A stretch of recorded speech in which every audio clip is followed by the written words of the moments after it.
Kurikulum Merdeka antara harapan dan realita.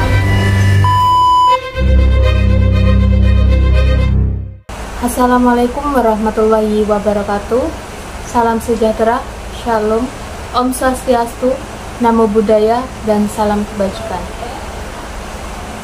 Yang terhormat Bapak atau Ibu Guru, Kepala Sekolah, dan juga rekan-rekan siswa. Perkenalkan, nama saya Fitria, perwakilan dari siswa kelas 10 Matematika dan IPA. Saya di sini hari ini bukan untuk mengeluh, melainkan untuk berbicara tentang sebuah sistem pendidikan yang kita sebut dengan kurikulum merdeka. Sebuah kurikulum yang dijanjikan akan membawa revolusi pendidikan, namun nyatanya masih jauh dari harapan. Kurikulum merdeka diperkenalkan dengan janji membebaskan potensi siswa, memberikan ruang kreativitas, dan mengembangkan kemampuan berpikir kritis. Namun kenyataannya sangat berbeda dari apa yang dijanjikan.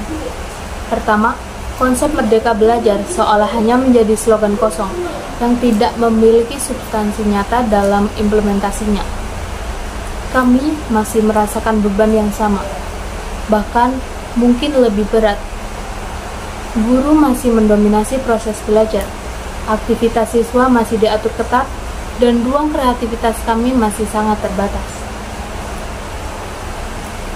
Dalam praktik sehari-hari, kami para siswa masih merasakan beban akademis yang sama, bahkan cenderung bertambah berat.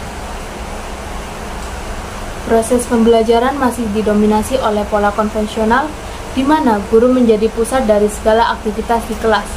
Metode ceramah masih menjadi primadona di mana guru berbicara panjang lebar, sementara siswa hanya duduk mendengarkan tanpa kesempatan untuk berpartisipasi aktif atau juga mengembangkan pemikiran kritis mereka. Aktivitas belajar kami masih diatur secara ketat, seolah-olah tidak ada ruang untuk inisiatif dan kreativitas personal. Setiap langkah dalam proses pembelajaran telah ditentukan sedemikian rupa, membatasi kemampuan siswa untuk mengeksplorasi minat dan potensi mereka sendiri. Padahal, konsep kurikulum merdeka seharusnya memberikan fleksibilitas dan kebebasan bagi siswa untuk mengembangkan diri sesuai dengan karakteristik dan minat masing-masing. Ruang kreativitas yang dijanjikan nyatanya masih sangat terbatas. Sistem penilaian yang masih bertumpu pada hasil ujian dan kemampuan hafalan membuat siswa terkekang dalam mengembangkan pemikiran inovatif dan solusi kreatif.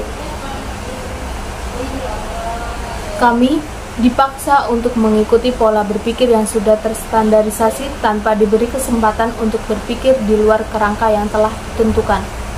Ironisnya, kurikulum merdeka yang diharapkan dapat membebaskan potensi siswa justru terkesan mengikat atau membatasi. Sistem pendidikan yang seharusnya menjadi wahana untuk mengembangkan kemampuan berpikir kritis malah masih terjebak dalam paradigma lama yang menekankan kepatuhan dan keseragaman. Hal ini bertentangan dengan semangat sejati pendidikan yang seharusnya mendorong kemandirian, kreativitas, dan potensi unik setiap individu. Mari kita bicara tentang kurikulum merdeka yang sebenarnya terjadi di lapangan. Bayangkan, sebuah program besar yang diharapkan mengubah pendidikan, tapi nyatanya masih jauh dari harapan. Dari sekolah di Indonesia, hanya 4 dari 10 sekolah yang benar-benar menjalankan kurikulum merdeka dengan baik. Artinya, lebih dari setengah sekolah masih bingung bagaimana menerapkannya. Ada sekolah di kota besar yang sudah hampir sempurna, tapi di daerah terpencil, guru masih kesulitan memahami konsep dasarnya. Dan selanjutnya yaitu guru dalam tantangan. 6 dari 10 guru masih kesulitan mengajar dengan cara baru ini. Bayangkan, seorang guru yang selama 20 tahun mengajar dengan cara ceramah, tiba-tiba harus mengubah seluruh metode mengajarnya. Mereka butuh waktu untuk belajar, butuh pelatihan, dan juga butuh dukungan. Tapi kenyataannya, mereka sering dibiarkan sendirian menghadapi perubahan ini. Kemudian siswa yang tak merasakan perubahan. Lebih dari setengah siswa atau 55% tidak mengatakan perbedaan apapun. Masih seperti kurikulum Rama, tugas menumpuk, pelajaran membosankan, dan guru masih mendominasi kelas. Padahal kurikulum merdeka ini dijanjikan akan membuat belajar lebih menyenangkan dan juga lebih bermakna.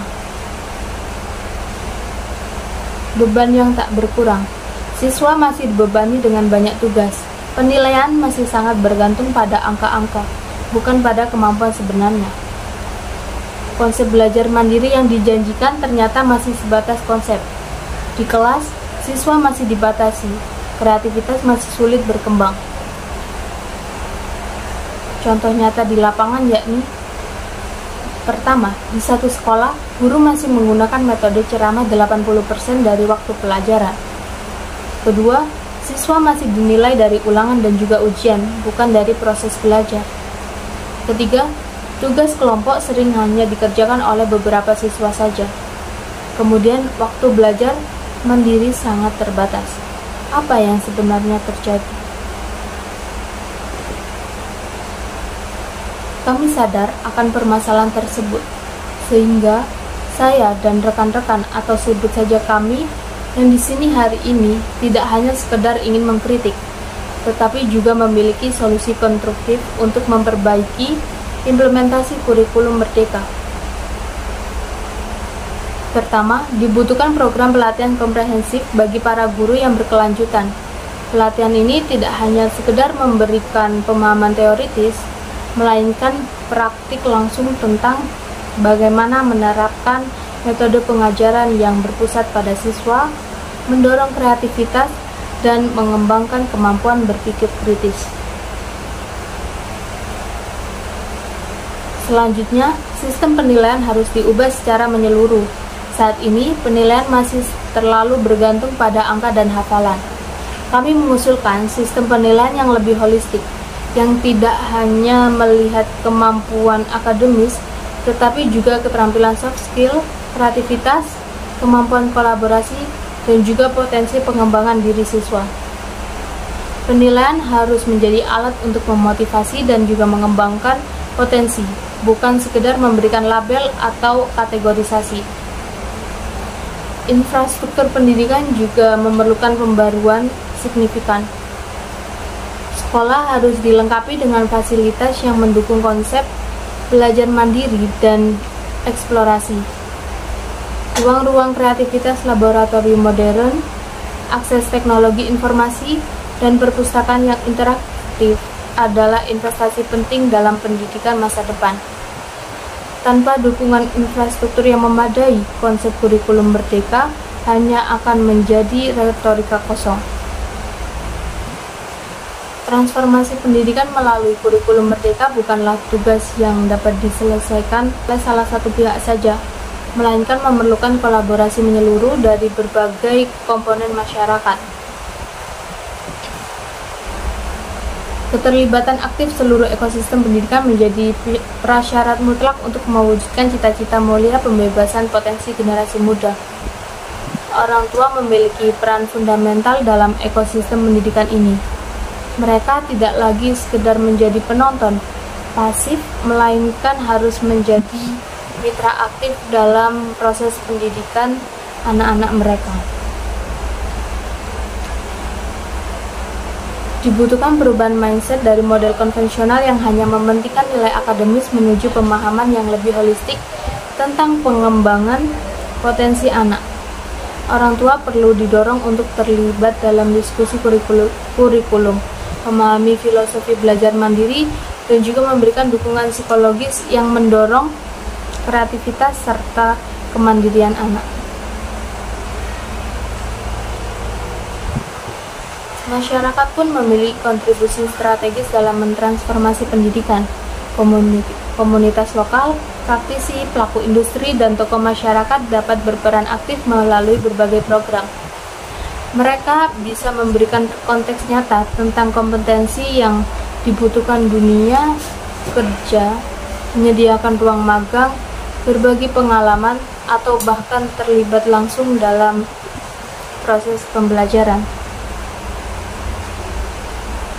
Kolaborasi antara sekolah dan masyarakat akan menciptakan ekosistem belajar yang dinamis dan kontekstual. Pemerintah memiliki tanggung jawab utama dalam menciptakan kebijakan yang mendukung. Bukan sekedar membuat regulasi, melainkan menyediakan infrastruktur, anggaran, dan juga dukungan berkelanjutan. Diperlukan investasi signifikan dalam pelatihan guru, pengembangan sarana belajar, dan sistem evaluasi yang komprehensif. Kebijakan harus fleksibel, responsif terhadap dinamika pendidikan, dan tidak sekedar bersifat top-down. Institusi pendidikan sekolah perguruan tinggi lembaga harus menjadi laboratorium hidup transformasi pendidikan. Mereka perlu mengembangkan kurikulum yang responsif, metode pengajaran inovatif, dan sistem penilaian yang mendorong kemampuan berpikir kritis. Setiap institusi pendidikan harus menjadi agen perubahan, bukan sekedar reproduktor pengetahuan. Sosialisasi komprehensif menjadi kunci untuk membangun pemahaman bersama, bukan sekedar kampanye satu arah, melainkan dialog interaktif yang melibatkan semua pemangku kepentingan. Filosofi kurikulum merdeka harus dikomunikasikan secara jernih.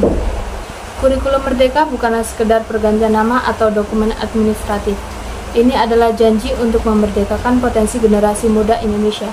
Kami percaya dengan kerjasama dan komitmen bersama, kita bisa mewujudkan pendidikan yang sesungguhnya membebaskan.